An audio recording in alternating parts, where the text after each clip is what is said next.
Hello, hello. Can you hear Hello. me? Yes, I can hear you. Yes. Can you hear me? Yes. It was me all along. You No, can it's still hear me? no, it was me. It was me. Oh, good. As long as it's not me. Hello, sir. How are you doing? I'm doing great. How about you? I'm doing good. Thank you for reaching out. Sorry, I've been so all over the place. I think we've been trying to talk for at least a couple of weeks now, and there's just a lot going on. But thank you for reaching out. Uh, It's weird. I haven't thought about Dark Void or Murdered Soul Suspect in quite a while, actually. yeah, I was surprised that people don't talk about Dark Void because, as I told you in the email, the game Hmm. had this revolutionary vertical combat system, which I personally wanted to see many developers adopt it. But as you can see, it's Not many people really did. I think Uncharted kind of bit it a little bit. I mean, they took a little bit of that stuff later. Not to say that we didn't bite Uncharted and Gears of War a ton, but Uncharted had like a moment I think later on where they did a little bit of that.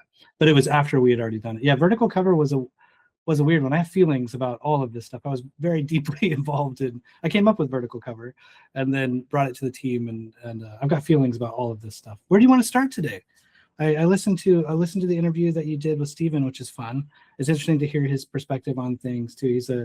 I worked with Steven for a while at Microsoft before going and starting the company with Ed and Jim and Jared and Matt and all those guys. yeah. And yeah, he's a really fun, especially traditional artist. I've got some pieces on my wall that he did back in the day in You like do? colored pencil. Yeah, yeah, in colored pencil before it was like um, everything's all digital all the time now. So it's cool to have like some physical pieces of Yeah. art from what seems to me like yesterday, but I guess was decades ago now or something. So, Time passes quick.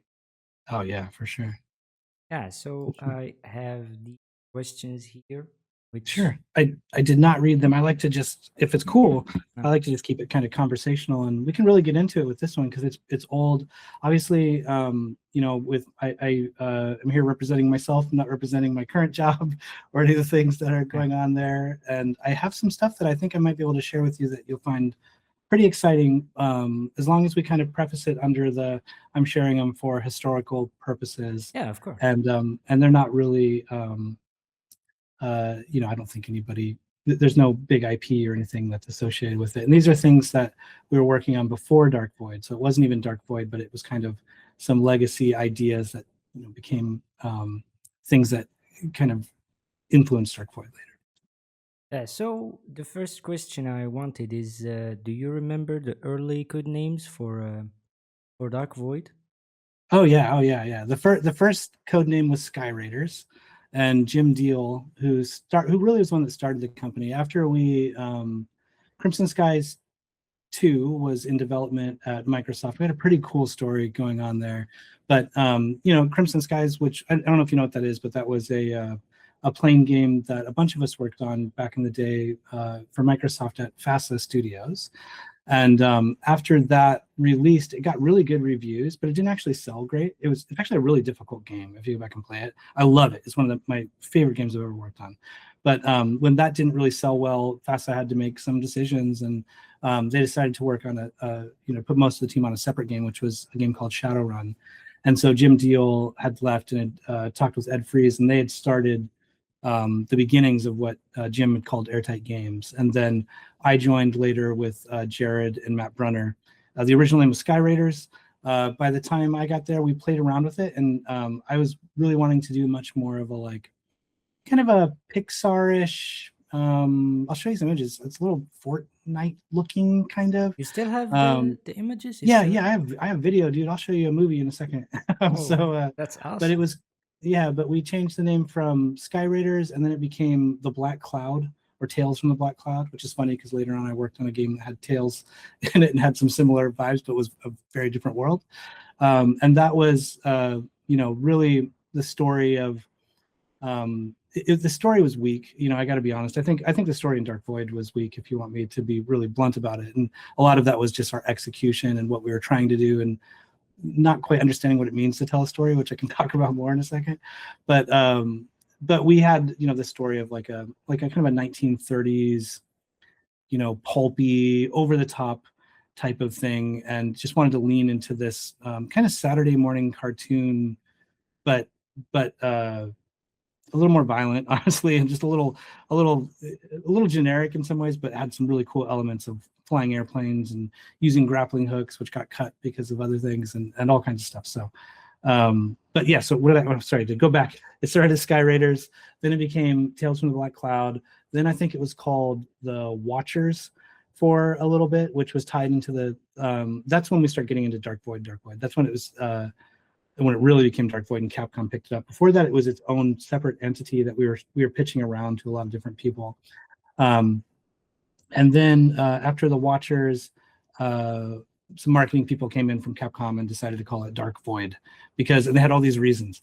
Because, you want to have 4 letters in each thing, and there's all this weird bullshit reasons that they always have, But I still don't know that I'm a fan of that name. I've got really strong feelings about the game and some of the things that I think were done well, and a lot of what I think was done really wrong. Just to say it, we were very, very young and ambitious, didn't have the money that we thought we had.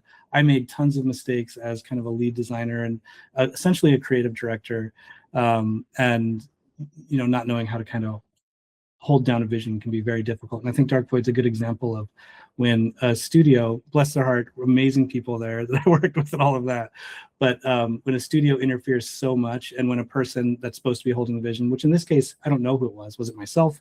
Was it Matt Brunner? Was it Jim Deal? I don't know. I like to think it was myself, but I didn't hold that vision very well if it was. Really gets run over by a studio that wants something else, which is what Gears of War was doing and not what we were doing. So, but yeah, I'm babbling. What else? Let's see. When working on Dark Void, what guiding ideas or principles shaped your approach to level design? Were you influenced by any films?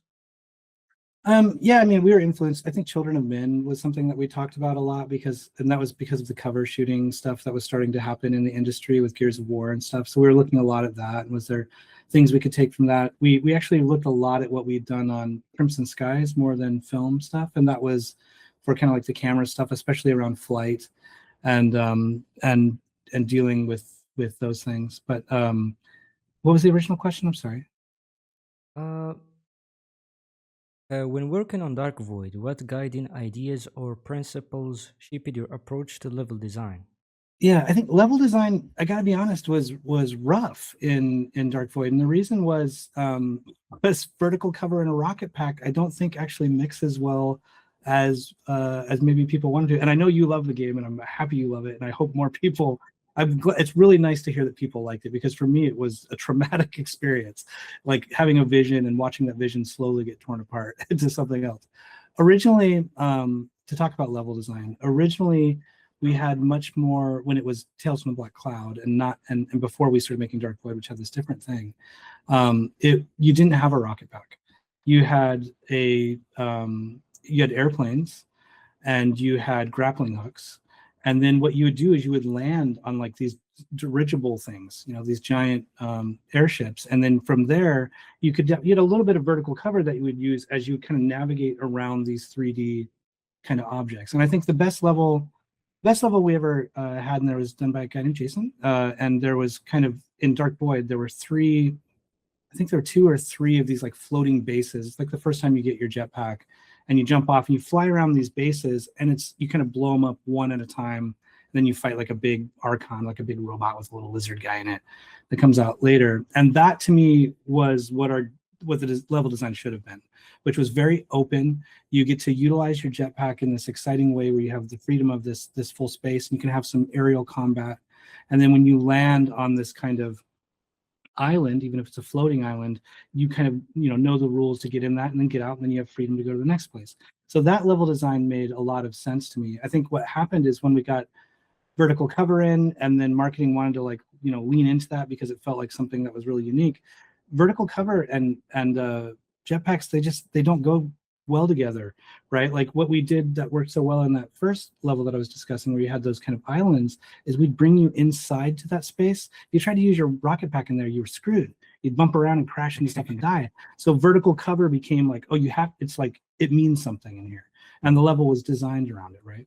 when you get to something like some of our other levels where it's really open, it gets really hard to focus the player. Where do you really want the player to go? And it's cool to have the freedom of a jetpack, but why does vertical cover? Vertical cover means shit if I can just fly off and fly back and shoot the guys on the side of the wall. So I think from a level design perspective, we had, and this kind of gets to some of the things, we had a real core mechanic problem, and we had a real production problem. The core mechanic problem was that we had two core mechanics that were being pulled on, vertical cover and rocket pack, and they wanted both of them, but they're not peanut butter and jelly unless you design very specifically. And the problem was our review process for how we were designing these levels in this chaos of changing the entire project from kind of what it was to what it was becoming, and dropping our old IP and becoming Dark Void actually was really detrimental. And the way that we were creating levels, in hindsight, now having 20 years of experience or whatever it is past that, was not very organized or very good. We just kind of were like, we kind of would like every once in a while talk about what we were making, but nowadays, we have a really, I like to have a vision and understand what feeling we're trying to get across. What's like stories to me are, and I didn't understand this when I was younger. I was about 20 something, 25, 26 or something like that. I'm like pushing 50 now, when I made Dark Void. And at the time, I was still caught up in this idea of like, oh, stories are just like, you just want it to be cool and like it's gotta be awesome, badass and blah.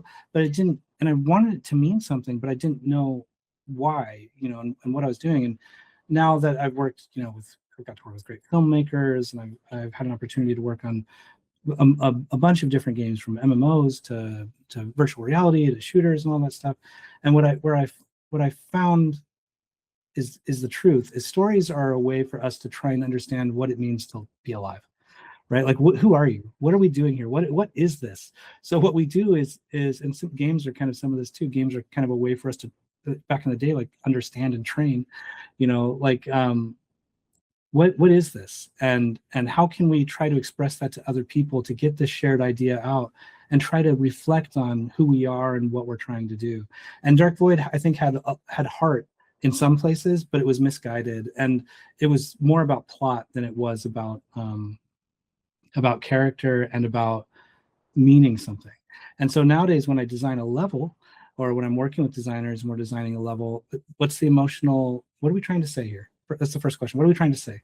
What's really going on, not just like mechanically, but in your character's mind, that we can reflect through the mechanics so that it's a cohesive thing. And I think Dark Void has a lot of, and I'll use like some, buzzy word, like cognitive dissonance, between like kind of what you're doing and what's going on sometimes. So our level design process was a mess, is what I would say, but there were just a lot of cool mechanics that weren't thought of from a core perspective first. What's the core experience, and then how do we build off of that in a way that adds to that core experience? It was a little too hodgepodgey for my taste nowadays. And I still make this mistake sometimes. Like when I make stuff, I get really excited, dude. I just want to, and then, but also, before you know it, it's like, oh shit, what do we got to cut down to make this like, concise and have a point?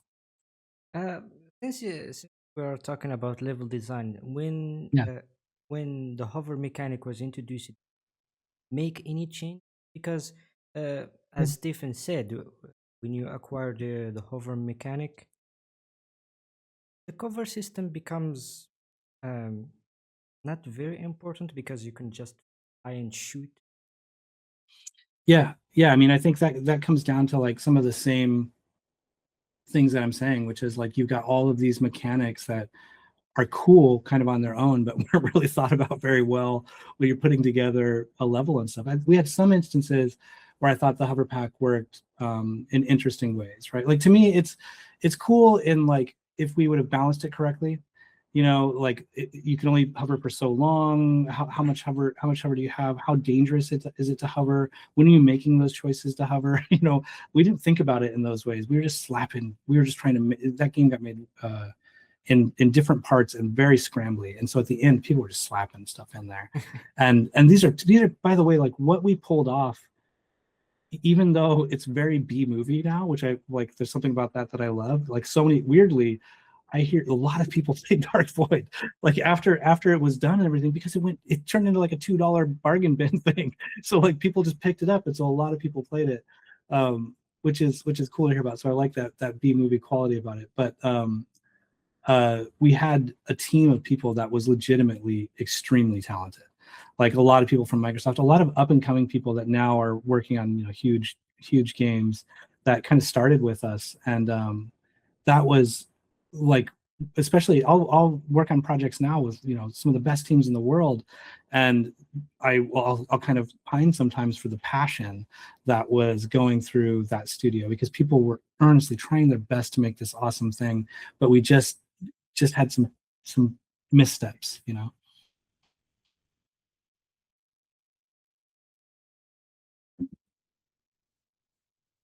Stephen mentioned that at one stage, Dark Void included plans for a motorcycle from a level. Yeah, I'll show you that. We cut the motorcycle before it was Dark Void, but we had a motorcycle in Black Cloud. I'll show you that video in a second here. Yeah. You want to see it now? I mean, I could show it now. Again, historical Yeah. purposes. There's no IP here, anything like that. But let me see. This is so fun. Dude, it's so weird to talk about this stuff that I just haven't haven't really thought about in so long. So this is when it was called Black Cloud. This is what it looked like. So it was way different, right? There's that weird motorcycle that Mark Sealander made. Yeah, and this is I can send you the videos later. Thank yeah, and this is like, so kind of like the guy's hair is pretty 2003 or whatever, and or maybe it's hip again. I don't know. I'm not cool with the kids, but it had this like weird retro 1930s vibe. We had an Egypt demo level that we did, kind of generic, like I said. But so here's I'll show you the video. Are you ready? Yeah. So wait, that's not the video. Oh, hold on. This is just another image of our main character. Oh, that's our main character talking. Okay, hold on 1 second. Let me make sure I find the right one. It's Will Gray with hair and kind of, yeah. He was named differently at that point, I believe. What was his name? Do you remember? I don't remember actually. Yeah, it's been too long. I don't remember. I think it was Max. It was Max. His name was Max. Yeah, his name was Max. Dude, that's so weird. Okay, I found the thing. All right. Here we go. So this is the full alpha tone demo. Can you see this? Yes, I can see it. So, kind of different. The way that we controlled the camera was a little different. It was much more of a stylized thing.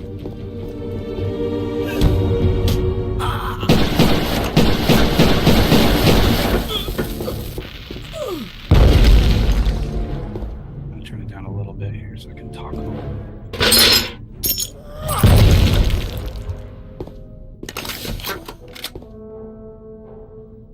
So the grappling hook, we had a grappling hook, but by the time we went to Capcom, they were working on a game called Bionic Commando. So the grappling hook got cut. But we had this open world. It was so loud. Our audio. This is awesome, man. I would have rather played this than Dark Void.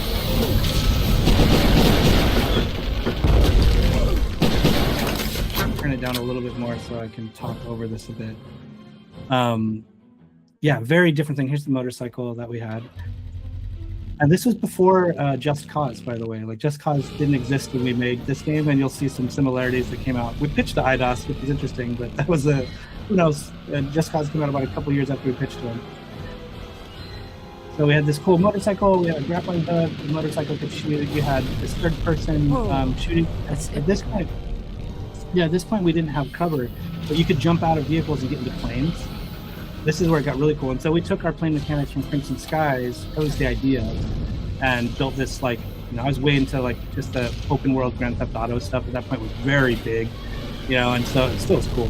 So how can we do that? We were working with some great physics stuff. So some of the explosions and things were fantastic. But what you could do here, because you didn't have a jetpack, you had your grappling hook, is you could jump out, and similar to what we did later on in Dark Void, you could attach to these other planes and then throw the people out of them. So you could do this. You could jump out, attach, you fly over, land on it. It's like Just Cause, yeah. Yeah. Way before, it was before Just Cause, which is hysterical. Not saying that they stole anything, by the way. There's like this global consciousness where ideas just happen in different places. Like the idea of hijacking other airplanes or other vehicles and continuing using it is something that we've talked about doing in Crimson Skies, but weren't able to. And this didn't exist.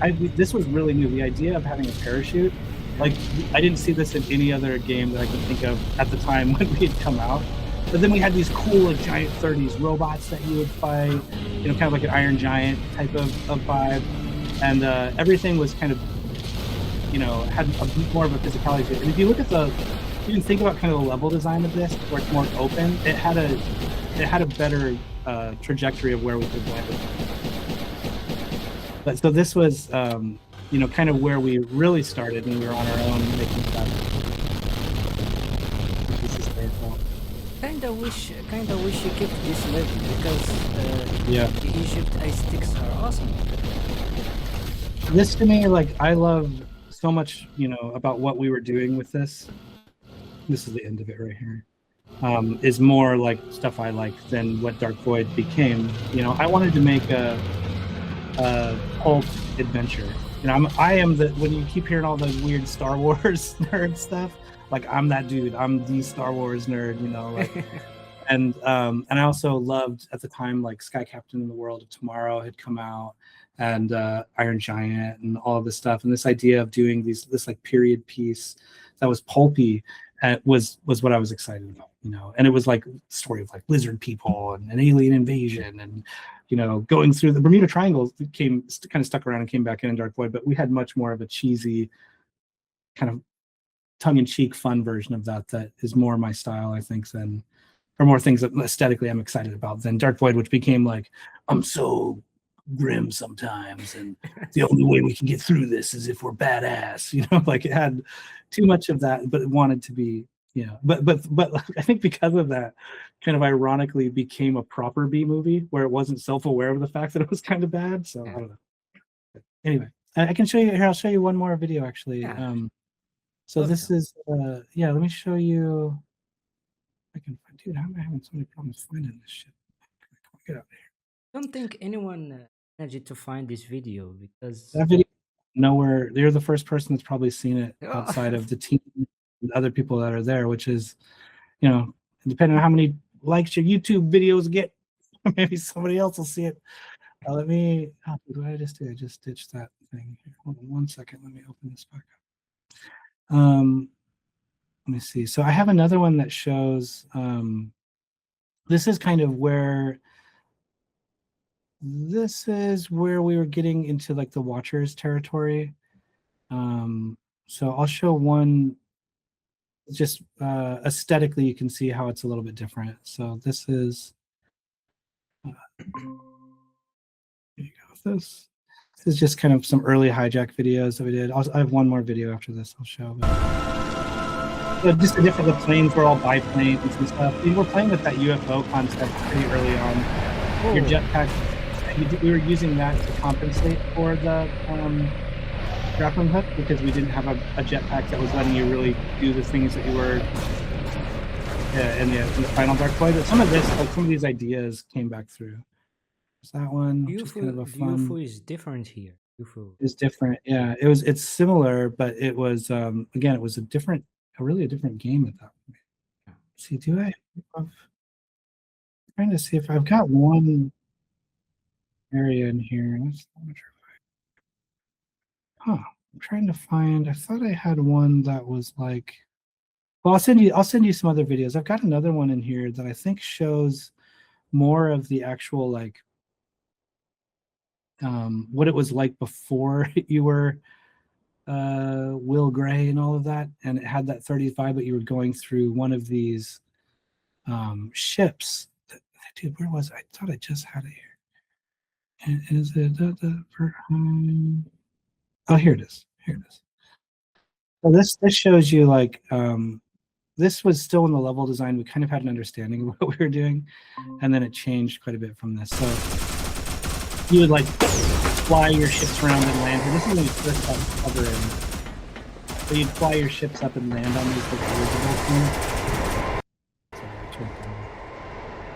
things. So you had like vertical cover and stuff I think vertical cover was a part of this, but it made more sense. There's a part where you came up from underneath the ship and you could get to it. The characters again had this like cool. There's this guy Mike Uziel, who is just this fantastic concept artist, and I loved his concept art so much. You know, and it just had this kind of like Bruce Timm Batman animated series type of thing going on. And at the time, like there wasn't a lot of games that were doing this, but we had vertical cover and we had some interesting ways that you could use it and Uh, different.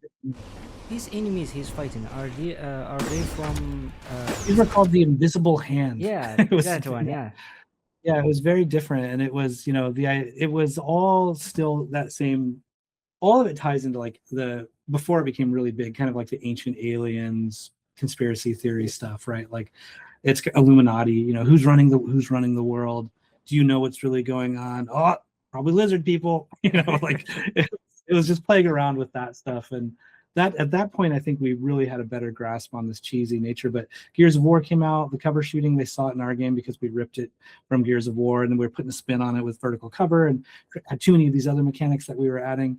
But they really wanted it to be tougher and, you know, it's not, this is, your kids don't like, this got to be more badass. Like there's a lot of that shit that I think is just garbage, honestly. Like to me, it's like, I don't know, I think you should tell a story that has heart and has meaning, and it doesn't mean you can't tell a tough guy story, but you better like have a reason for it, you know. One thing about Will Gray is that they don't explain his backstory, because you start as No. him and suddenly he's too powerful. Yeah. I think there's a charm behind. There's some charm Yeah. his character. And I think most of that charm is called Nolan North, who did the voice of Will Gray, and he brought like all this fun depth and cheesiness to it. Yeah. I think Matt Bruner was the one that actually directed all the VO and stuff for this. But yeah, I think there's like a weird. So the part of it that kind of that I think was kind of nice about the story is the idea like something there's a story that happened before that you don't know about, and we didn't know what it was, but something him and Ava had like a relationship and it didn't go well, and now they're re-meeting up for the first time, and there's a history here, but we didn't really know what that history was outside of like he was kind of like a, I think he was a pilot, expatriate, and I don't even remember. You know, it wasn't enough to justify anything that happened after it. What was endearing was the kind of hero, you know, chiseled jawed hero cheeseball that's a little out of his element, but like has you know, this earnest ability to get the job done. Like there's something about that that fits really well in like in those B movie stories, because you kind of like you can let go a little bit. Like, okay, it's not, I don't know how serious this is, but this is funny. Like the one of the few lines that I wrote for the game was like, and I think was my favorite like Will line, and I'm not trying to say that to my own horn, is like he gets a jetpack for the first time and he starts flying, and the first thing I had him do was like, oh, I think I just swallowed a bug. You know, it's like Yeah. you know, that was like one of the only lines I got in there. I'm like, it should have been that stuff all over the place, you know, just like because it was cheesy. We should have been embracing that, and I think the game has it's a little confused between wanting to be like weirdly like really esoteric and too deep, and then at the same time just being so dumb, you know, and I mean that in a loving way. Yeah. So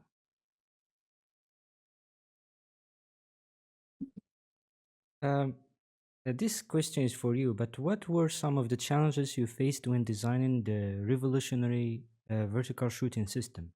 oh gosh, so much. Like I mean, I've already called out some of the level design challenges, which is just needing once the rocket pack came in, it was really hard to find a reason for vertical cover. The camera was actually by far the hardest part, because what would happen is you like, well, knowing what you could grasp onto, getting like the icons and that stuff so people could understand that quickly. I think that worked out pretty well, but that the beginning was like really hard to figure that out. But once you would grasp onto something, my gremlin today, once you would grasp onto something and then pull yourself under, the way that camera rotated and then having to maintain that stuff was really wonky. Like it was like we'd get this thing called gimbal lock where the camera would go all difficult. And so our Greg Heath, who was an amazing programmer, passed away a couple years back. was the one that figured out how to get that camera to work and really did some amazing stuff to make that happen. But that was very confusing, and understanding, like, getting people to understand that you could jump forward, jump left and right, and getting all of that there. It still is a little wonky, I think, in the game, but it's cool. And going down was actually really difficult. Like most of the time, people would just run, jump off the cliff and go shit, and then die. You have to like stop and hit the X button, and so it was like there's too many weird, janky things leading into it. Once you were in the vertical cover, I thought, going up especially was fantastic. Like you'd be shooting upwards and seeing things like crash down beyond you was really visceral, and you got to really see the physics at play, which is fun. Seeing things kind of pachinko down the side of the walls and all of that. That part was really cool. But the camera was by far probably the most difficult technical challenge. And then really understanding like how to get characters to peek out super far, so that when you would pluck off those little robots, they'd fall off of it, because a lot of times you'd I think we actually cheated and started pushing them at some point. When you'd take them out and they just fall behind the cover and you wouldn't know if anything happened. And it was like all the fun was things falling down and going around you and crashing. Yeah, that was probably the most difficult part.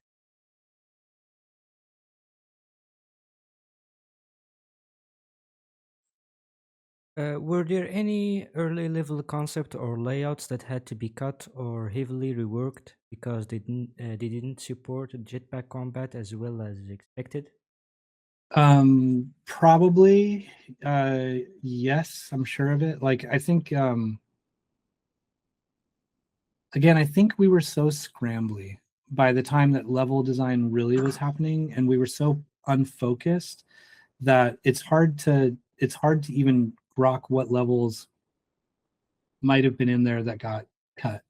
I think there were things that we did before Dark Void on Black Cloud and stuff that were working better. There was one of the things that happens in games a lot is, or used to happen, more often, was this thing called, like, I don't know if we called it demoitis. Maybe that's when a demo fails. But basically, the publisher will come in and be like, we need a demo for E3, which was a much bigger deal. It existed back then. We need a demo for this major event. We need a demo for this thing. And so what would happen is the entire team, and we were small, we were about 60 people, which doesn't sound small, but it was small for the project that we were trying to make. We would make our whole team focus on these demos.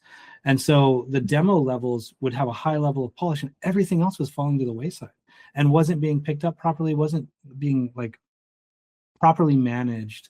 Some of it my fault, some of it other people's fault, to make sure that these things were moving and that there was a vision and that we had dates and deadlines. So I think a lot of the coolest stuff that you saw were these demo levels that we made that went to E3 and these other areas. And then a lot of the other stuff became filler because at some point we just couldn't, we didn't grok, we were trying to do too much. And then we couldn't grok the level design with the amount of mechanics that we had. That's why we tried to like do a Half-Life and pull off and be like, okay, we'll kind of start with everything and then we'll pull off and like introduce things one at a time. But I think we did it in a way that was too slow, So I can't think of any major levels that were in the final thing that didn't kind of happen, but maybe didn't get executed. Like the stuff with like the big dragon robot at the end. I don't know if you ever made it to the end. I finished the game twice. Oh wow, thank you. That stuff at I think I beat it a little bit more than twice. That stuff at the end was was kind of half cooked. It's kind of half baked. I think we wanted to do a lot more of things climbing around on the walls and you battling them. Did we ever get a battle of an Archon on the side of a wall? I don't remember if we did that. We had I think we had that, and that maybe didn't go through. So Archons were that big, it's like a giant metal thing, and you jump onto top of it, and a little lizard guy comes out, and you fight him. Sarpa, I think is what they were called. We had this whole idea where they would climb, and you'd be doing vertical cover, and they're going up and down the walls with you. So you're battling against these giant machines that are going up and down the walls. And I think that probably got cut. I don't think we shipped with that. Yeah, that's did it? Did we? I don't remember. Now I try to think. I'm trying to remember it, but I'm forgetting. Yeah. I don't think we did. I think that one might be on somebody's hard drive somewhere. I also want to say that personally, I I always thought that the ending of the game with Yeah, Eva dying yeah. shouldn't have like No, it was awful. Like, sorry to cut you off. I'll let you finish. ah, Sorry. No, go ahead. Finish. I'm ah sorry. like I was trying to say. Uh, the question I always had in my mind that if there was a Dark Void 2, how would it Mhm. how Yeah, would where it was it going to go? continue? Yeah, with Yeah, Ava we pitched dying. it. So here's why that ending was there, is because Dark Void 2 was supposed to happen, and we pitched it, and they were excited about it. So I never liked the ending, Ah, is what I'll say. I fought the ending the whole time. And here's why. You are supposed to be this hero figure. It's like it's trying really hard to follow like hero's journey, but it's confused. And at the end, what did you actually accomplish? You yourself, Will, is the only person that made it out, and everybody else stayed back there and what died. So what kind of hero are you? What have you done? What was your heroic moment? Was your heroic moment saying I love you to a woman and then leaving her behind if she died? Like it was really not good. And then so I always wanted it to be that you freed everybody and Will got left behind. And oh, then you had to like as Will figure out how to get out of the void, but you make the big sacrifice and get everybody out of there. And then there was like some reason to go on. Or I wanted some kind of happy ending. But again, I wasn't a great, I feel like I'm a much better storyteller now. And at the time I had all these ideas, but didn't quite know how to connect the dots. And so there was supposed to be a sequel, which was like literally on the moon, the dark side of the moon. And so the idea was, now it was the 60s, I think, 50s or 60s. And the character that was like the head of the resistance group, I can't remember his name. He had like figured out a way to get back, which we showed at the end of Dark Void. And he was supposed to. There was a portal on the dark side of the moon. So the idea was that you would like catch like the space shuttle to you'd like hijack or catch a ride on the rocket to the dark side of the moon, and then from on the dark side of the moon you would go through a portal back to the void to free everybody or something something something. But yeah, there was a whole separate story that was going on because a couple concepts that got made for that were floating around. But then we were kind of going weirdly. It was like the first one we were calling like Tesla Punk, and the second one we were calling NASA Punk, which is funny because I think whatever that oh my gosh, what's the name of the not Skyrim game that came out? That oh Vivian? no, the new they called it NASA Punk or whatever it is. But we were saying the same thing back then before it happened. Gosh, why can't I remember it? It's like a huge game. But Star something. Starfield? Is it Starfield? Whatever, dude. Now I feel bad. Somebody somewhere, if they ever watch this, like, how do you not know about my game? And Starfield? Starfield. Yeah, Starfield. Uh, Bethesda game. Starfield came out. NASA Punk. Whatever. Hi. when you said the Dark Void 2 was pitched, did you make any work for level design or any? No, it was all concept work. It was all concept work, and then I had a deck that we showed to a couple people at Capcom that are no longer haven't been there for years and years and years and years and years and years and years.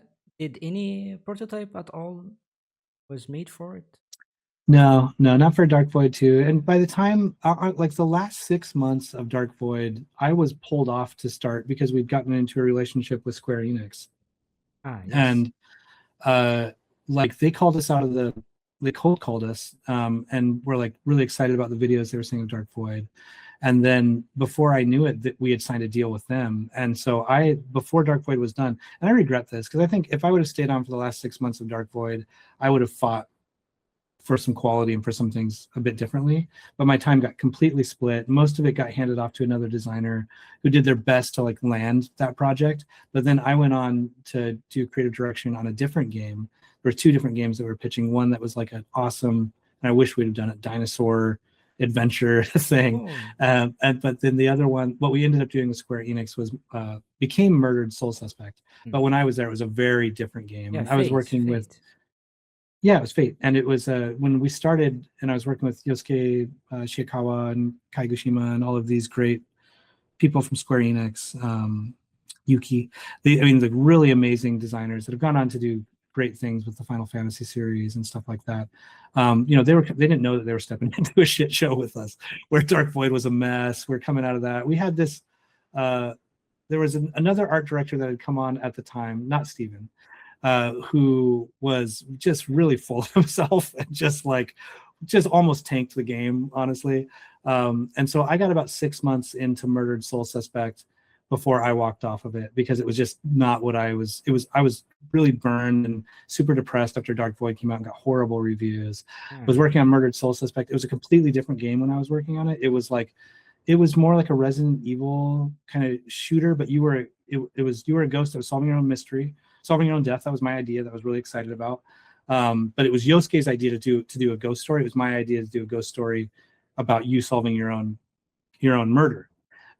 Which we had this really cool concept, and it was like you'd go between the ghost world and the real world, and you'd turn into a cat, and you could do. I think you ended up doing that in Murder Suspect too. But you turned into a cat, but you also could turn into a raven and fly around and stuff. And we were taking some of the mechanics and some of the world stuff that we've done for Dark Void from that. But that was getting really messy by the end, and so we had also just talked and hired Kim Swift, who had done Portal at Valve, and she was going to come on to Murdered for a second actually with us, but then it was just weird. It was a weird dynamic. The vibe wasn't good. So I was like done, and went on to, I helped a little bit with the puzzle game that Kim stepped away from Murdered to, became Yosuke and some other people.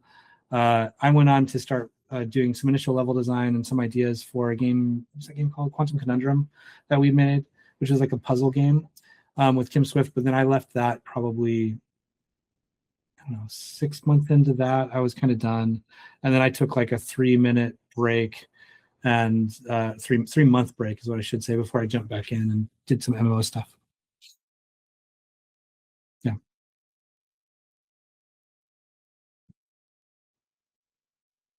You may like this question. If Dark Void was to be remade today with modern tools, Oh yeah. what would you Oh, approach? yeah.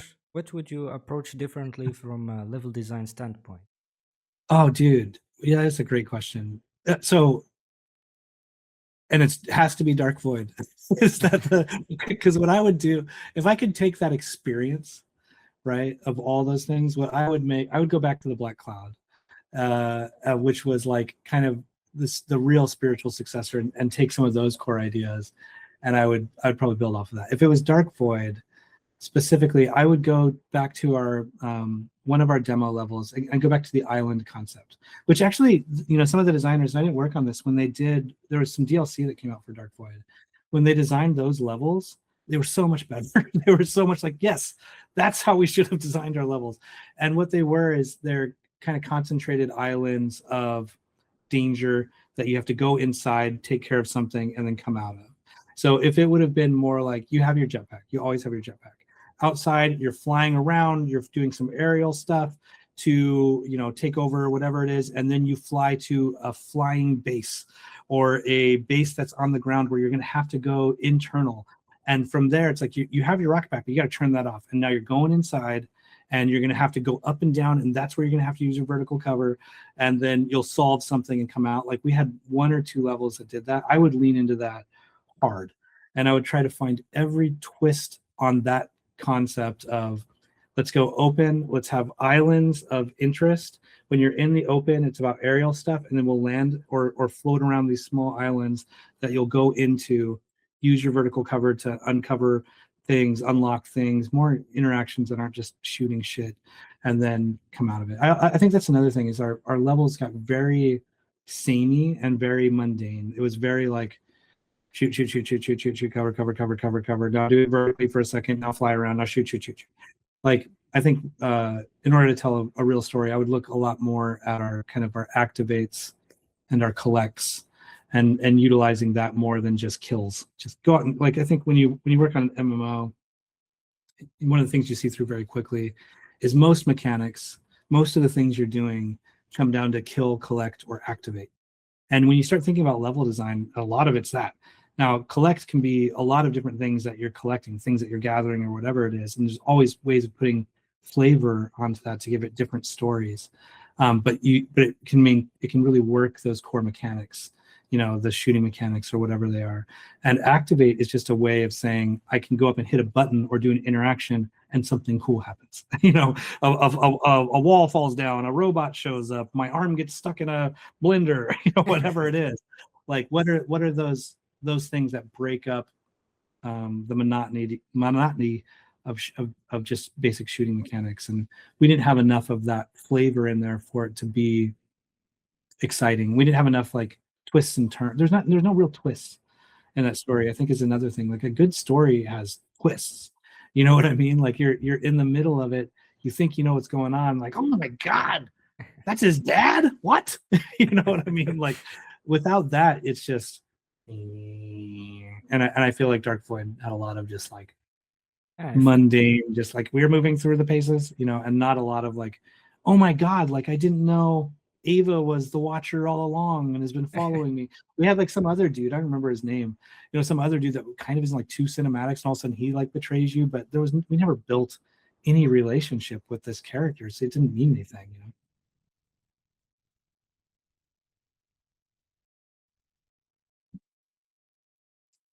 I have another question. Yeah. Did you personally want to have some collectibles in the game? Yeah. Did we not ship with them? I thought we did. We might have shipped with like I don't remember if Like, we did or did. you had some We had a whole collectibles. we had a whole character collection. I mean, we didn't ship with this. Oh, we didn't. We had a whole character thing where as you would go through, Eric Berger, one of our designers, made it on his own. Really great designer. But he was like our Unreal expert at the time, and he had built like a thing where you could like get the different characters and look at them all and go around them. But yeah, we wanted to have collectibles. I think what we ended up doing was journals. Yeah, Was like journals. your reward is words, you know. So um, I think that's what we ended on. But originally, yeah, the idea was that you would. So the stories I think went really stray, right? And so when we had collectibles, this is how it made sense. Is by the time we got to the survivors, which was the group in Dark Void of people that had come through the Bermuda Triangle and crashed there, I hated the way we portrayed the survivors. I hated it. They're like what, like savages out there or something. It's like, what the fuck are we doing? What it was supposed to be was people that had been pulled through the Bermuda Triangle, and the idea was like lots of people. So it should have been cooks and businessmen and average people that had been pulled through there and had kind of gathered together by, you know, and we're stuck there, not like a strange tribe of people that were, you know, like it's questionable about how we were treating them and all of this stuff. And so when it was normal people that had been pulled into the void like you were, it was so much more interesting because they knew about the world outside of it, and maybe they're getting brainwashed by these aliens that are coming through and starting to do stuff, but it had just more of like a underdog, like, oh, these are the people that are trapped here and they're my people and I'm going to get them out of here. And it could have been much more of a diverse group of people and everything. And in that case, the collectibles were funny things that had fallen through the Bermuda Triangle. And that's cool. You know what I mean? It's like Yeah. you're finding, you know, the left shoe of a guy that had, here's where all the left socks in the world have gone that have, you know, disappeared in your laundry. You know, no, but just like, you know, we could have had stories that were related to objects that were tied to humans that we cared about. You know, oh, this is you got a skeleton. This is the Disneyland shit, right? You got a skeleton, and the skeleton has a knife through it, and next to the skeleton is the diary, and in the diary you find out that this person was, you know, the captain of a ship that was coming through searching for treasure and was betrayed by their first mate. You know, there's stuff you can do that can really build on the story with a few images and real context that could add some type of something to it, and have some visual storytelling to it that's actually not very complicated, that we did not execute on any meaningful level in Dark Void. Uh, since you created this world of the void, I thought that Yeah. it could have included some Easter eggs. That too. Oh yeah. I mean, there's so much. The high level idea of being pulled into the Bermuda Triangle. I mean, it's DuckTales, you know, it's like the high level idea of that is really ripe for goofy fun. And the idea of, you know, a world of a hidden world that we don't know about, that's interacting with our world, that's pulling the strings, that is doing things just beyond the veil, you know, is like, is all very ripe and has been done in many different forms. So yeah, it's definitely, there's some great tropes in there that you could pull from, and then it would just be about, again, like, what are you trying to say? What are you trying to say? I'm not Yeah. sure what Dark Void was trying to say.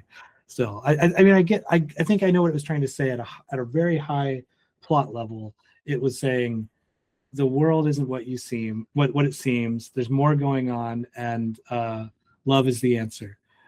How we got to that, I don't know, and I don't know that we even answered any of those things. But it was something in that mess of, mush of ideas.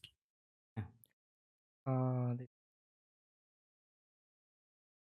yeah. So this is a question about murdered soul suspect. Uh, Sure. Okay. I noticed your name in the credits of Murdered Soul Suspect, and I was curious about your connection to the project. Are you able to So share? Uh, yeah, it was a while ago. So yeah, I was co-creative director with Yosuke Shirakawa. Came up with the original plot points. A detective that is murdered at the very beginning of the story and then has to solve their own murder. That was all stuff that I came up with. A lot of the mechanics, when I was there, again, it was a third person shooter. But the idea of becoming a cat was my idea. The idea of being, the Raven and all of that, that was all stuff that I had come up with. And then we had a number of design. We did a really cool, I wish I could find the prototype of that, but it exists? Yuki, yeah, there's a prototype of that. Oh, I don't have it, but there's a prototype of that one that we did before Murdered that I thought was really cool. It was like an 8-minute thing where you're going through Boston and fighting like, some like crazy 1930s ghost things, and ends on like ends a little different. But that game never got made. But the concept art, I don't know if I can show that stuff actually. That might be still kind of Square Enix territory. that Uh, would be but dangerous. but I do have some images, but I don't think I can show that yet. But that was very.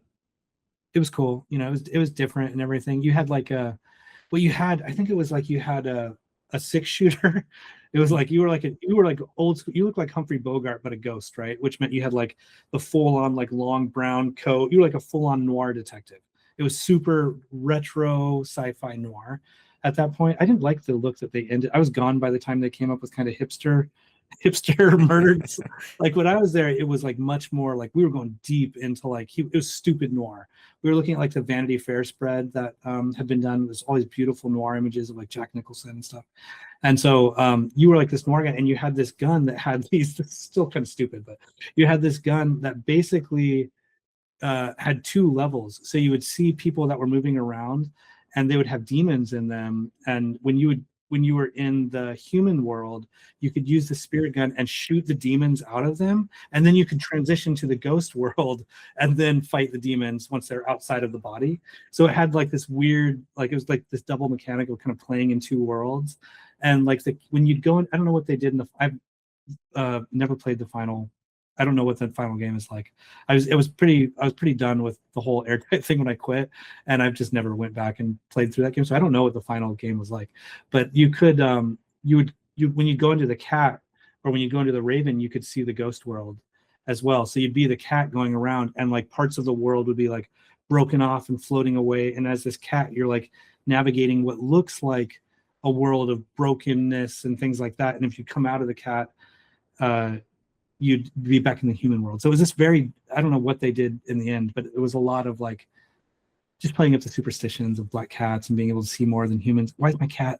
I have a black cat now. Why is my cat meowing at the corner? Probably a ghost, and like, yep, it is. And here's what it was.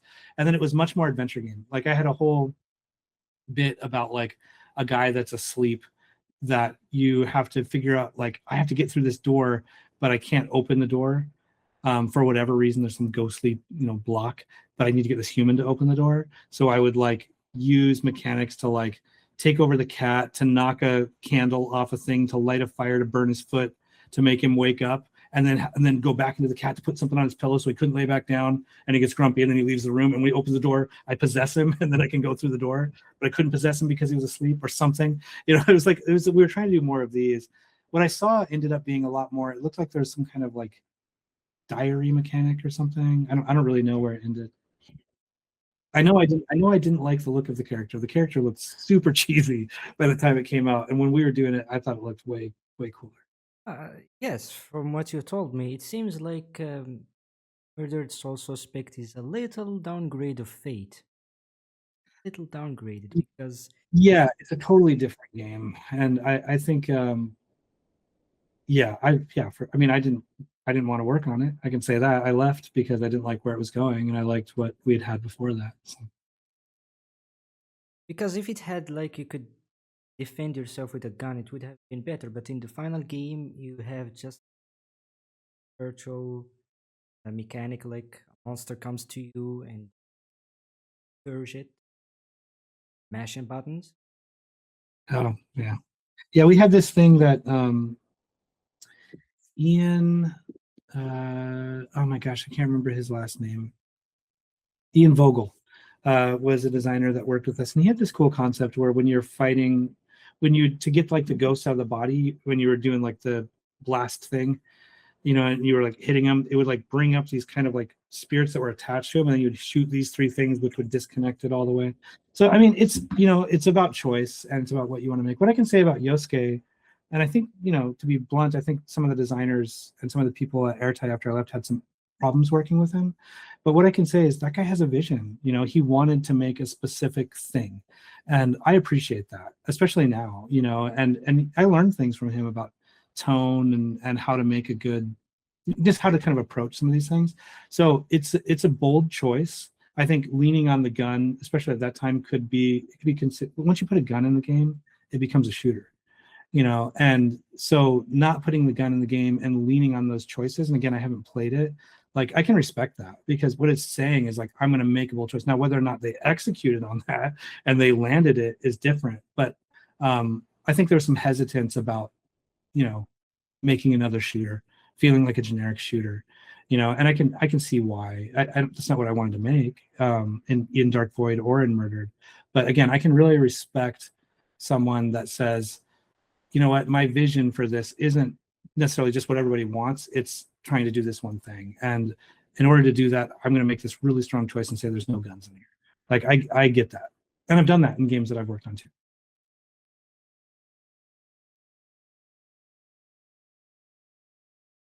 Ah. You've also been associated with early work on a potential Crimson Sky sequel. Are you able to speak in On a general terms? potential what? Huh? On a potential what? I'm sorry. On a potential Crimson Sky sequel, the third Oh one. man, dude. Yeah, I would. Yes, we worked on a Crimson Sky sequel at Microsoft. When that got canceled is why I left. I love the Crimson Skies IP. I absolutely love it. Jordan Wiseman, you know, what he created there is brilliant. It's super fun. It has this like, you know, it has all that pulp serial stuff to it. It's like a weird Star Wars. You know, it's like so the sequel that we were making at Microsoft got canned, you know, when they went there. But it was some of the ideas that you're seeing in that black cloud I showed you was what we wanted to do. You had on foot now, which a lot of the team, we were all, you know, Crimson Sky was just planes. We'd let you jump out, and I had some levels where you jump out and use an AA gun or whatever. But we really wanted you to be able to get out of your plane and get back into your plane and all of that stuff. That to me, like the idea of, so Microsoft, if you're listening and you ever want to put money back into a cool cool game, let me know. I'm a little busy right now, but who knows what the future holds. Yeah, what I want, here's what I would do if I could do Crimson Skies 3. You would be the son of Nathan Zachary. First of all, I don't know if you know Crimson Skies. Nathan Zachary is No like a idea. womanizing, you know, guy. You'd be the son of Nathan Zachary. You've taken over the fortune hunters. Your dad is kind of retired, and you're still doing the thieving stuff. And what it would be is you'd have on foot, but the on foot would only be in like in the sky dirigible stuff. So you'd fly around your cool airplanes, you'd have dog fights and stuff like that. Then you could land on your blimp, and your blimp is a home base. You could run around that on foot. You've got characters that you're dealing with. Maybe you're upgrading your blimp, and it's like a giant road trip across the states, you know, whatever the states are in there now. And you can fight people that are on your ships, land on other people's ships, battle them. And then multiplayer, I would say, is that. Now imagine multiplayer where your team has a dirigible, their team has a dirigible, you have planes, they have planes, you're trying to keep your ship alive and they're just trying to blow it up and you're flying your planes around and doing battle. It would be that. It would be fucking awesome. But Crimson Skies is weird because the period piece thing can be difficult. People that are artsy fartsy or really like that stuff, like myself, can really dig into it, whereas it can be a turnoff for other people. And the flight mechanics would need to be. I'd want to make sure that we kept enough flight in there to honor what we've done in Crimson Skies, but I would want to probably find some ways of simplifying it a little bit more for a modern audience, and not in a way that would cheese it up or make it not fun. But I'd want to make sure that more people could experience the game. But what it was going to be was something like that. That's my vision of where I would have wanted it to go. But I was just a designer. Who knows what they would have done or where it would have went. We had like kind of a multi-part story thing that was going on, and you could play between multiple characters and all kinds of stuff. But we did a little demo for that. It was pretty bad. Pretty bad. It was like very it was like a couple weeks worth of work. And then that got canned before we went to Shadowrun. Do you But yeah, great idea. I would love to. I would love to do that. Either I would do what I just said, like go all the way, or if you just did a short arcadey plane version of Crimson Skies, just planes again, dude, I would fucking kill that. That'd be so fun. That'd be so fun to do. sure, yeah. You could just chew that up. I mean, yeah. Did you make any designs for Crimson Skies 3? Any design? Yeah. Oh yeah. Yeah. Yeah. Yeah. Yeah. Yeah. Yeah. I did. I mean, for Crimson Skies 2, I did a huge amount of. I designed all the bosses for that. I designed the open world was my design. Sea Haven. I designed a ton of Crimson Skies High Road to Revenge, Yeah. the second one. And for Crimson Skies 3, we just taken one of the levels. There's a level that I made where there's a giant crab monster that comes down and like crashes into some stuff, and you blow it up with your plane. We'd taken that level and gave you an on foot Nathan Zachary that you could run around, but it was very janky, very very janky. It wouldn't have. It didn't sell. It didn't sell the idea upwards. And again, Crimson Skies, although reviewed really well, and now I just saw it was on like the top 100 Xbox somethings. Um, we had a real niche audience, and I don't think had the sales that they were expecting. I can say that they screwed up our marketing pretty bad though. Like for Crimson Skies, they literally we went to E3, the game wasn't looking very good. And then they gave us more time to fix it, and we did, and we made this fucking awesome game. And then they gave all of our marketing money to this game called Grab by the Ghoulies that nobody fucking played. And then that game tanked, and we had no marketing, and so people didn't hear about us. I think the reason people knew about Crimson Skies is because we ended up getting bundled with Halo and one of the Xboxes, which actually gave us a lot of visibility. But I love that game so much. We had such a great chemistry on that team, and we went through so much together. Like a documentary was being made while we were making that game. It was my first real big game that I'd worked on in a studio, and so that was like, it's just lifelong friends I made there, and one of those beautiful like creative journeys that you get to go through. And it was shocking when it was over, and not every other studio was like that. I thought that's how every game was made, was just through blood, sweat, and tears. I mean, I was sleeping under my desk and shit, like I loved it there. Yeah, it's also a shame because there isn't a game like Crimson Skies these days. There are aerial shooters, but there isn't a Yeah. game like it. No, and that's a testament to, I think, Jordan Wiseman, and his ability to make cool core fantasies. Shadowrun, Crimson Skies, Mech Assault. These all are very cool core fantasy things that, Mech Assault is the ultimate suit of armor. You know what I mean? Yeah, you're not just, Crimson Skies is Robin Hood in the sky, but with like this cool historical twist to it, and the fantasy of being a sky pirate. Like that's so cool. Shadowrun is like, it's awesome, dude. It's like, yeah, Lord of the Rings is cool. I love it. What about when you mix it with cyberpunk? It's like, dude, those are great. Those are great genre mashups, and yeah, what a brilliant mind that guy.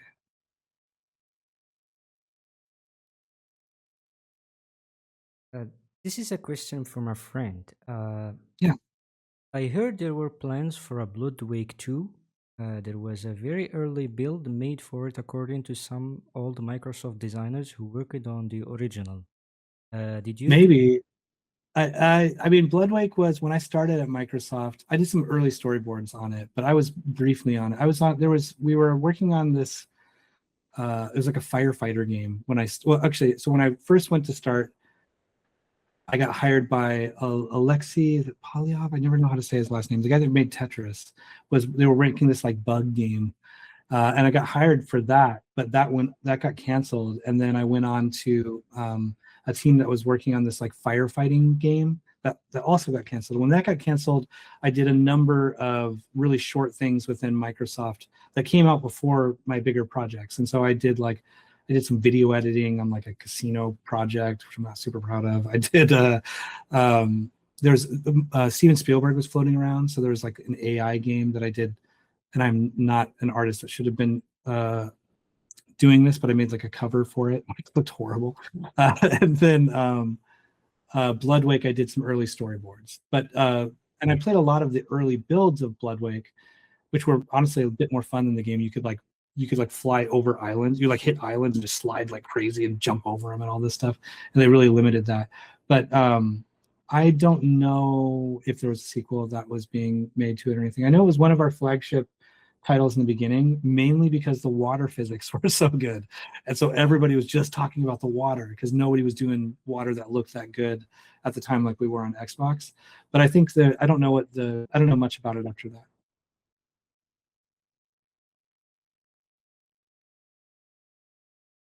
This is the last question. Sure. When you look back on Dark Void today, how do you feel about the game and the work you and the team did on it?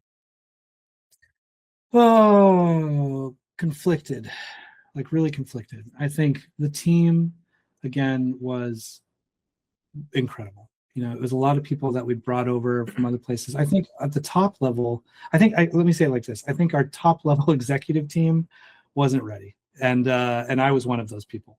And I think what we were I think that we didn't have our shit together in order to pull off the promise that we put out into the world. I think the team could have done it. I think the team could have pulled off the promise if we would have had a vision we could have held down. So I'm conflicted because I think it's probably, and I don't want to disparage anybody that worked on this. And I think they should be proud of the work that they put into it. But I think it's one of the worst games I've ever worked on, to be blunt. But I think it also had some of the best team members and some of the most talented artists that I've ever worked with on it. And so getting to work with amazing people is worth it. The lessons that I learned from Dark Void, what to do, what worked and what didn't work, how I was treating people as a lead, how I was approaching my storytelling, how I was approaching design, so many flaws and life lessons that I could have taken in a way where I would have just gotten more depressed and probably quit the industry. But those have guided me in projects that have been huge successes for me, and huge moments in my life, based on the people I've met, have come from that experience. So conflicted would be my final word on it, but I wouldn't give it back for anything. It was a great life lesson, great learning experience. Well, if I was to be honest, do you want to know how much? What's the score I gave to Dark Void? Oh yeah, let's hear it. Eight I mean, out I've heard them all. 8 out of 10. Oh, very generous. That's very generous. No, Thank you for that. I I liked the appreciate it. game. Like I told you, I liked the game. Yeah, that's cool. I've had a couple of people reach out over the years that have said that, and that's great.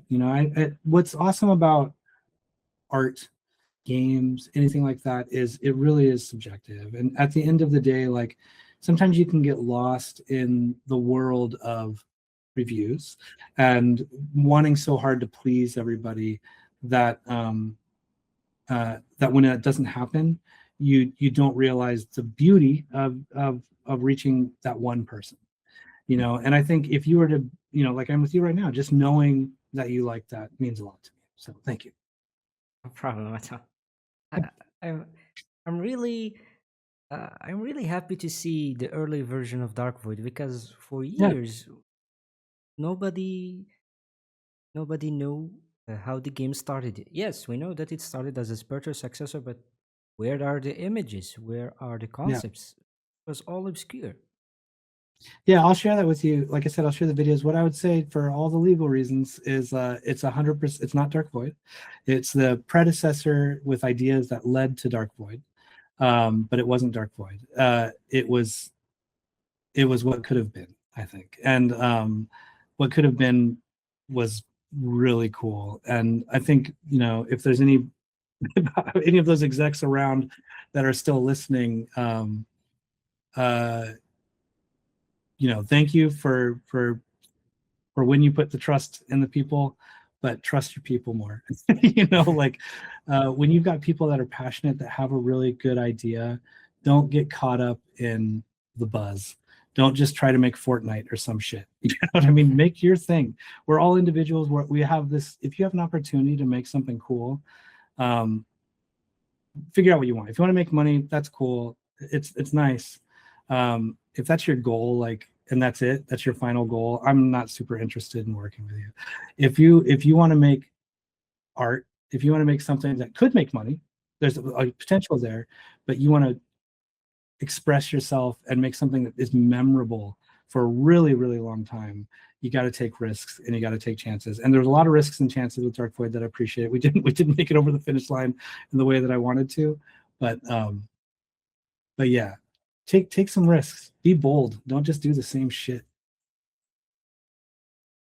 Since you said risks, like I told Stephen, Dark Void is from an era where third person shooters are not like today. These days, uh, third person shooters look the same, Yeah. mostly focusing on cover system. But the time when Dark Void came out, had vertical shooting system, had cover mechanic. I think, I think in the PlayStation 3 era, the third person shooter genre peaked. I think so too. Yeah, like I have a love for that genre. Like I wasn't a huge fan of like kind of the vibe of Gears of War. I am now when I realize how like it's kind of stupid and they kind of know it. I don't know if they knew it in the beginning, but now it's like I'm a football guy with a gun or whatever. It's like kind of there. But I think that was the thing that really opened up. I think Gears of War really opened that up. And for us, it was just trying to make our shooting in that game have a better feel to it and slow it down, because it just felt not good when you didn't have that cover mechanic to it. But yeah, like to your point, what I love about Dark Void is that we did have that bright-eyed, bushy-tailed ambition, of like, well, we don't just make a cover shooter. You got a jetpack, and you got a hover pack, and you used to have a grappling hook, and you got blah, blah, blah, blah, blah, like all of that stuff.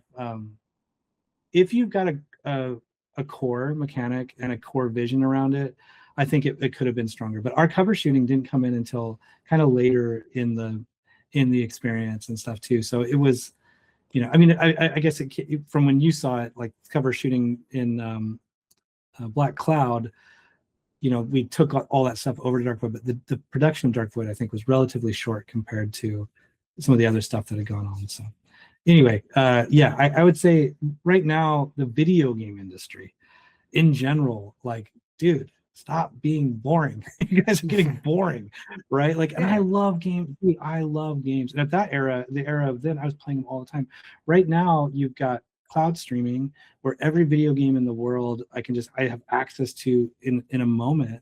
And so the uniqueness of just a game coming out at all is it's being just everything's coming out, right? And now everybody is trying so hard to either do live service shit or whatever it is that they're not. um why are you telling this story? What's innovative about it? What are you doing that is actually new? Bring new ideas. Don't just rehash the same stuff. And I think that you'll see that's what happened to third person shooting. People are just like, this is how it works, and they just kept making it over and over and over and over and over until finally I'm playing Uncharted games that look incredible, and I'm getting the third person shooting stuff and being like, okay, come on, let's get past this part. I want to get back to the other stuff that's interesting. Like, that says a lot about, there's just too much of it. So what I loved about what I think is kind of the golden era of like kind of 3D games was kind of like N64 through like the original Xbox into Xbox 360, was like, we were still discovering shit. How does this work? How do we make this happen? Oh my God, what if you did this? What do you, and then people were like, well, we think we know how that all works. Just do that again, but like give it a little bit of a different thing, but not too much, because you don't want to scare people away. Like that to me is boring marketing shit, and not like people that have a passion to make something interesting and new and unique. And so that's what led me in my career to different, to theme park rides and virtual reality and all of that stuff. And I would love to make more games in the future, but only in a world where like I'm not a cog in the machine, and I'm not just like, trying to check off some marketing boxes and make an investor happy. Like, life's short, dude, and people should realize that before they waste it on slop. Dark Void released Dark Void released at a time when games don't feel like a job, because Yeah. uh, I I buy a new game, a new modern game, and I feel it's a job. You keep doing the same thing, and you keep asking yourself, when does it get fun? Yeah, I mean, that's like the classic. I've given you a laundry list of things that you need to do. Go do all those things. Like, a lot of it comes down to flavor and storytelling. You know what I mean? Like, you could watch three different heist movies, and two of them will be horrible, and you're like, what? Why are we even doing this? And one of them's amazing. And so it, like, I don't want to disparage people that are making games that might be like other games, because all of our ideas come from somewhere, and oftentimes it's from these other things. But yeah, what I would say is, if it's just I mean, the biggest sin if you're going to do these like big open world games is having a lot of "I need you to do this for me" quests. Like, that sucks. Like, I'm supposed to be a hero or something. I'm just basically like your errand person running around doing all this. Like, yeah, that idea of like, yeah, I fall into doing a job gets really boring. And I feel like even games like World of Warcraft, which I, got to work on, over my time there, is like, when I look at classic World of Warcraft, what made that so interesting wasn't, for me, wasn't doing all these quests that are marking up this thing because my job is I got to get to the top level. It was having social interactions that were unique, being put into situations where that character's mechanics were different than my mechanics, so we had to have a social interaction to get through a thing. Like, those are really interesting to me. And approaching it from ways that aren't just, yeah, your job is to be the hero, so save every civilian in the city, or your job is to pick all the plants, or whatever it is. Like, stuff gets boring. And I think if designers and artists continue to, and there's lots of, especially indie designers that are doing this, continue to look at it through different lenses and try to bring out stories that really only you could tell. It's your story. It's something that's unique to you in some way. You're going to do something much better than if you're just trying to copy other people's stuff, because at some point it just feels like a job. You know what I mean? Yeah. So yeah, it doesn't matter how pretty it is. It's got to be fun. You got to actually have some reason to be there. And a lot of times, and it could be story can be pulling you along. It could just be a mechanic that's so engaging and interesting to do. But if you're just going to copy everybody else, and Dark Void has some of that on it, some of that stink of just copying other people's stuff. But it's those innovative things that is why you're talking about it. You were here first to talk about vertical cover and jetpacks. You weren't coming in here just being like, how did you do that cover shooter? Like, that was there, but you didn't care about it that much, right? You got to do new stuff. I have one last question. Sure. Do you plan to replay Dark Void after this? Oh, dude. Okay, so I'll be honest with you. I fired up Dark Void maybe 3 months ago or something like that. I saw it on like maybe 5 or 6 months ago. I saw it on like PlayStation. It was in like my PlayStation collection. I was like, oh shit, Dark Void's here. I don't know if it still is. I think it was kind of floating around for a bit. And I tried to play it, and I immediately got mad at all the bugs. So I'm still too close to it. Like, when I try to play it, all I see is things that I want to fix that are still broken. Even in its jankiness, it's like, from the very beginning, I'm like, oh, should we have inverted the controls as soon as you get in the jetpack? Like, I know that worked for Crimson Skies, but I was just walking around and looking up was a different thing, and everybody crashed into, so Do you want me to? You want me to fire it up and check it out? let you know. It's maybe not anytime soon. Give me a couple weeks. I'll probably watch some more videos and reminisce. Maybe I'll call up some friends that worked on it and do some reminiscing. But I'm someone that I can't even hear my own voice after I record it. It annoys me. So the idea of playing through a game that I've made, when anybody that knows me and has worked on my stuff knows how passionate I am and how much I love the process of it, and also knows how mean I can be to myself and to the experience, not the people. I love my people, but the experience. I can be so mean to it, and it's hard for me not to look through that lens of what could have been. So probably not for a little bit, to be honest. Well, but I appreciate you liked it. Thank you. Yeah, no problem. Yeah. So that is all I had to say, Mr. Perez. Okay. I'm very happy to have talked with you and learned more about Fate and Dark Void, Black Cloud, like you called. Yeah. And you made it, despite its flaws and imperfections. I am one of the few people who like Dark Void and wanted to see it continue. Maybe a sequel, a third sequel. You never know. Like for me, here's the dream. Like I don't see a world unless something magical happens with Dark Void where a new Dark Void is happening. But how cool would it be if Will Gray showed up in a Street Fighter? Like that's where I'm at. Like that's what I wanted so bad when I was there. Like, come on, get him in Street Fighter. They got the Bionic Commando guy in one of them, I think. I was like, come on, we could have done this. Anyway. I think it would work well. Oh, dude, he's a perfect Street Fighter character. Yeah. He's got all. I mean, you've got like little rocket pack, Honda boosts. You got, I can totally see it in there, but it would be a deep cut, that's for sure. Yeah, dude, thank you so much. This was fun. It was really great talking to you. If you want to send me a link to a drive or something, I can drop in those videos for historical purposes only, and then you can do kind of what you want if you wanted to. Whatever you want to do with them from there. So. Can I upload it on my YouTube? Yeah, I mean, I think that it's up to you where you want to go with it and everything. What I would say is, just I want to be really careful about any legal stuff that is around it, and I just want to be really, I want you to make sure that when you're expressing this, that's not Dark Void. Dark Void is a Capcom-owned IP.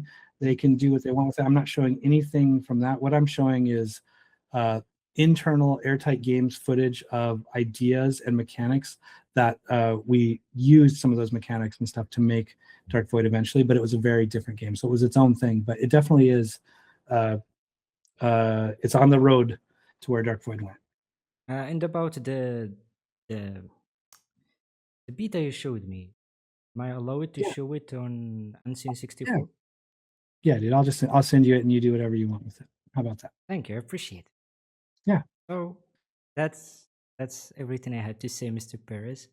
All right. Yazin, thank you. That was fun, man. Let me know if there's anything else that comes up. If you ever, I don't know where this goes. Are you are you making YouTube videos right now, or you've got some iPod or iPod? You got a podcast or something like that going on, or? This video is from an ongoing research about Dark Void. So okay. It started with Stephen and now with you. And I was hoping I could talk to Matt, but that's great. Yeah, I hope you get Matt. It didn't happen. He didn't want to talk. I sent him an email and another email, but heard. He's a busy guy. He's working at DigiPen right now and probably has a lot of stuff going on. But yeah, hit him up again. Matt would be great to bring into it. Let's see who else could be good. Smurdy. Do you want? There's. I can send you. I'll send you a list of some good names. Thank you. And you can reach out, and some of them might be interested in talking, and others might not. I hope so. All right, dude. It was great talking to you. I had a good time. Thank you. Goodbye. Thank you. Oh yeah, send me a drive, and I can help you out with that stuff. A drive? If you have a Google Drive, do you use Google much? Yes, I use Google. If you have a drive or a link or something that you can send me, I'll try to figure out how to get you the video because it might be a little large. Okay. Okay. All right. I'll talk to you soon. Thank you. Thank you. Bye. All right. Peace.